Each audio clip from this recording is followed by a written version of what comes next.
For each of these problems that involves exponents and logs and such, I want to remind you that anything that applies algebraically, like log properties or exponential properties, can still be used maybe to simplify these expressions, just like trig derivatives can make, or trig identities can make finding derivatives easier because we can rewrite things. So make sure that you are really good to go on all of those properties so that you can simplify things as much as possible, okay? So for example, this first one, we have y equals 3 to the natural log of x. I could take the derivative using my e to the u derivative formula, but what I notice is that since I have an e in the base and a natural log, the first thing I want to do is actually rewrite this algebraically in a more simple form. So in that case, and now I'm putting an equal sign because this is still y, this is not the derivative yet. This is the same thing as e to the natural log of x cubed, okay? And then the log property tells me that e to the natural log of anything is equal to this. So I can simplify this further as just x cubed, all right? Now, taking my derivative is a lot easier because my derivative is just 3x squared. Okay? All right, for the second one, I can't use log properties to get rid of the exponents or the logs, but what I can do is recognize that first, this is a product, so I will be using the product rule. And secondly, instead of having a log, which the common log is base 10, I'm going to rewrite this as log base e, so rewrite it as natural log of e. You can do this in a separate step. I'm just going to write over the top of this and put natural log of in place of the log, and then put natural log of 10 down below. So again, this is me just using the change of base formula to rewrite this as natural log of 10x squared minus 1 over natural log 10, so that then I can use my derivative of the natural log, okay? So taking the derivative, not putting an equal sign because now I'm doing the derivative, y prime is equal to e to the tangent x times, and now I need to take the derivative of this, okay? Well, 1 over natural log of 10 is just a coefficient, and now I have the natural log of this, and I am going to use the chain rule. If you want to write it in terms of u first, this is u, and so we have natural log of u, the derivative of natural log of u is 1 over u times u prime, okay? But I'm going to leave it in terms of x, and I'm going to write this as 1 over 10x squared minus 1, and I didn't write the 1 because I'm going to multiply by u prime anyway, but you can do it in 2 steps. So times, and then the derivative of 10x squared minus 1 is 20x. So I'm just going to put that in the numerator. If you put it at the end as a separate factor, no problem, it's still correct. Okay?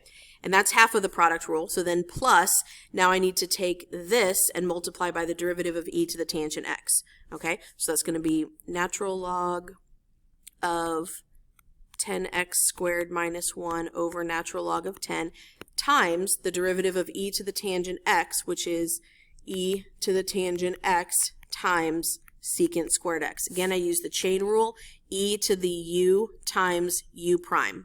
Okay? From here, you can stop, or you can do a little bit of simplifying if you want to factor.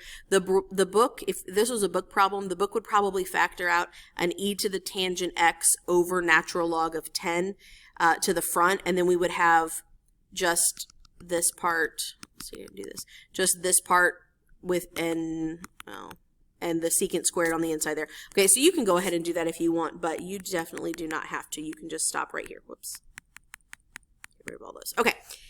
Next one, here we have an exponential function where the base is something other than e, okay? So when I take my derivative, my a is a 2, the u is x squared plus 1, okay? We're going to use a chain rule then.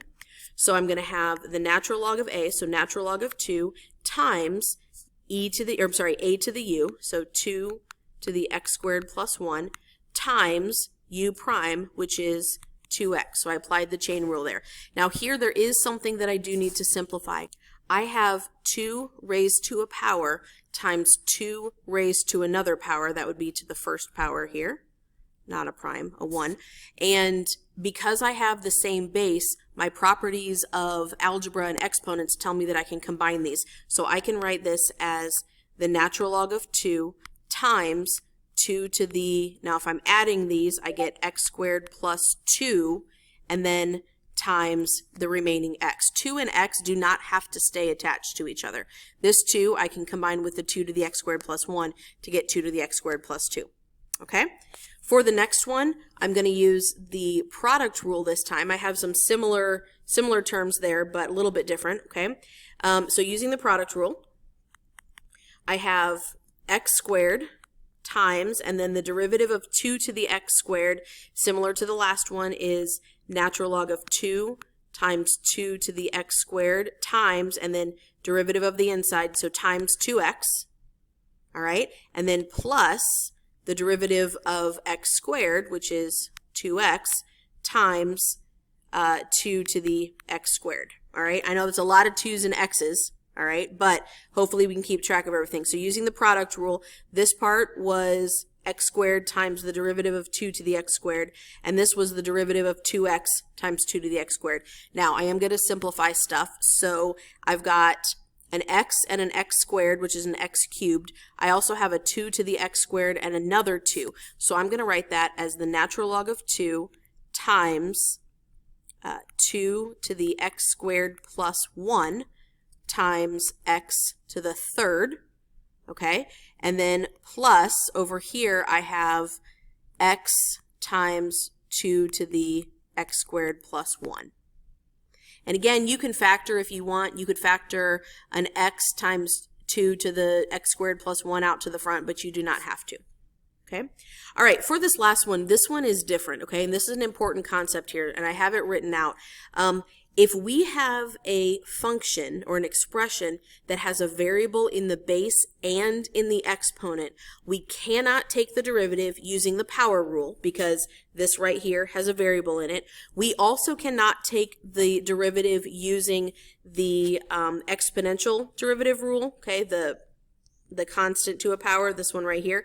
We cannot use that formula to take the derivative either because we have a variable in the base. So because both the base and the exponent have variables in them, the only way to take the derivative is logarithmically. Okay, and that's what I have written here. So if we're looking for the derivative of some function of x raised to another function of x, the only option is to take the natural log of both sides. So take the write this logarithmically, and then use implicit differentiation. And also, this is going to always use the product rule.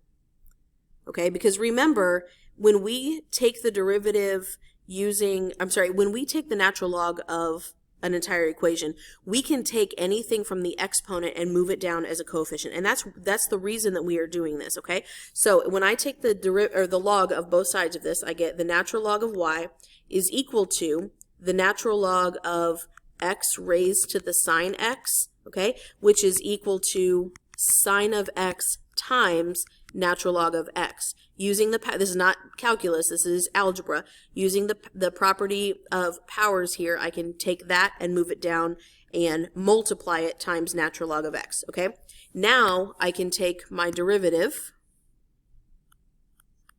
with respect to x of the full equation, okay? And I get that 1 over y times y prime is equal to, now I'm using the product rule here, so sine x times 1 over x plus natural log x times cosine x.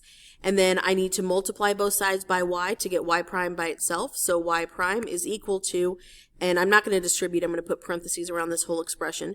So this is sine x over x plus the natural log of x times cosine of x times, now last thing here, I'm not going to write y. If you remember from the logarithmic differentiation, if the original function is defined explicitly, your derivative should also be defined explicitly, meaning it should not have a y, the letter y in it. So what is y equal to that we're multiplying right here? It's equal to x to the sine x, okay? And that's my derivative.